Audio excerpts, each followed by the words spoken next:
one of the other thing is focus on quality at bats and not batting average, right? A kid might lace a line drive and come into the dugout and, well, it's an out. It's an 0 for 1. But was it a good hit? Did he hit the ball hard? Yes. Well, that's a quality at bat. Or a walk. How many times do we see little Johnny walk, or even you hear coaches and parents, oh, he walked again. Well, a walk in baseball is a base runner. That base runner's job now is to score. So if I hit a line drive and I get out, or I get hit by a ball and I walk, well, I'm on base. And we're trying to teach the kids that, hey, as soon as you're on base, it's a good thing. If you maybe got on base by a guy making an error, or you hit a little dribbler and it kind of got through the infield, well, that's a good thing. You know, we're on base, let's score. So quality at bats versus batting average is huge. And a lot of parents and coaches would say, hey, how'd you do today, Johnny? Well, I was 0 for 3. Well, that's not going to define how your game was.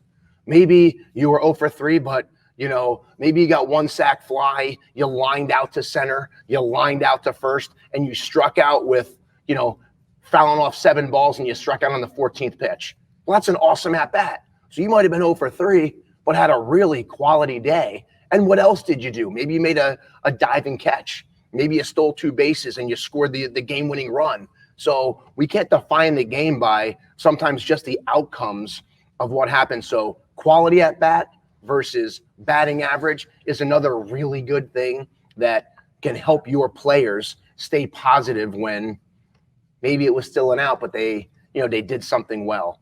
And then what do you do, which we're going to talk way more about this next week, is when someone's in a slump. What is a slump? A slump really is defined as the inability for an athlete, maybe something broke down and they're not doing well. Maybe they're 0 for 9. Maybe they just got over an injury and, you know, they're just coming back and they're not at top performance. So they're slumping a little bit. You know, how do we overcome those? And a lot of times it's a mental thing. A lot of times it's just maybe shifted in the box. What we don't want to do is try to dissect and rip apart our mechanics and start from scratch. Derek Jeter said a great quote. When he was 0 for 22, he goes, I'm that much closer to going, 7 for 11. You know, you can only hold me down for so long. So yeah, I might not have hits now, but that means the law of averages say that I'm getting ready to have an awesome week next week.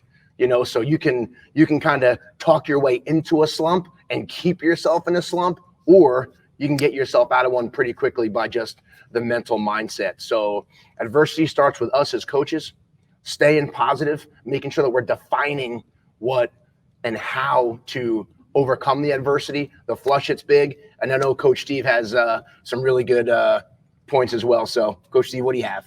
Yeah, I think that's all really good stuff by Duke there. I think we have to understand as coaches, baseball and softball, they're games of failure. We are going to fail a heck of a lot more than we succeed. And great quote I heard one of our coaches' conventions here was, are you focused on the 7 or are you focused on the 3? So basically what that means is we've all heard it. You get a hit 3 out of 10 times and you're on the all-star team. Major leaguers, they get a hit 3 out of 10 times and they're Hall of Famers. Well, what are we teaching our players to think about in between those at-bats? Are you going to focus on the 7 times you got out, or are you going to focus on the 3 times that you got a hit?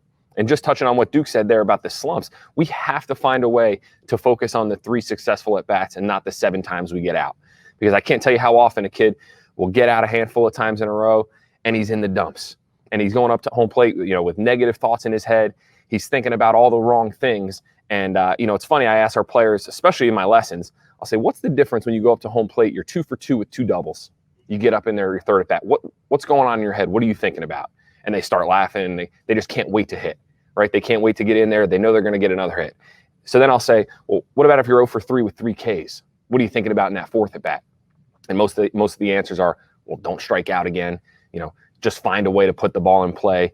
Like if you go up to home plate with that mentality, you might as well not even bring a bat, right? So we have to find a way in between at bats, right? In between those failures to find a way to breathe, to slow the game down, focus on the 3 successful ones, focus on being aggressive when you get up there, because nothing changes. Your 3rd or 4th bat means just as much, whether you're 2 for 2 or you're 0 for 2. So we have to find a way to slow it down, get in there, be aggressive, regardless of what your numbers say from your first couple at bats during the game.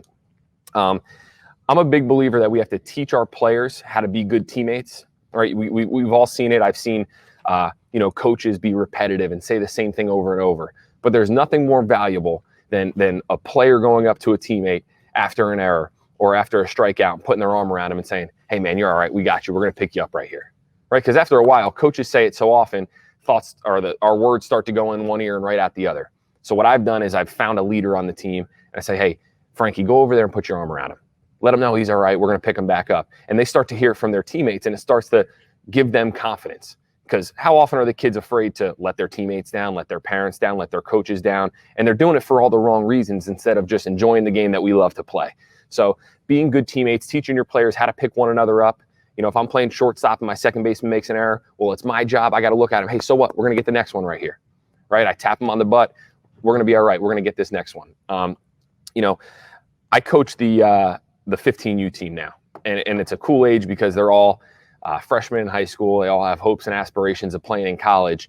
And one of the messages I send to them a lot is everything they do from this point on is going to be under a microscope. We're getting ready to head into a big summer. We're playing in 4 big perfect game events. We're going down to Richmond. We're going down to Georgia. And we're going to have bad games, right? There's going to be coaches out there watching, but these coaches aren't going to not give you an opportunity if you go for 3 with 3 strikeouts. They're going to want to see how you handle that adversity. Are you a guy that's going to throw his helmet in the dugout? Are you a guy that's going to rip his batting gloves off? Are you going to walk by your teammate when he's got his hand up, giving you a fist pump? Are you that guy that's going to take it into the field with you and then make an error and start firing balls all over the place? So all of those little things, it's our job as coaches to ingrain in them at a young age that it's important. The little things matter. What kind of a teammate we are, are we hustling on and off the field? How do we deal with the failures? Because they're going to come, right? Baseball and softball, you are going to fail a heck of a lot more than you succeed. So we have to ingrain in them at a young age that this is the way the game's supposed to be played. It's not about you. It's the we over me mentality that Duke mentioned last week. And that's just so crucial to the culture, to the success of your team. And again, as they get older, those things really start to get magnified.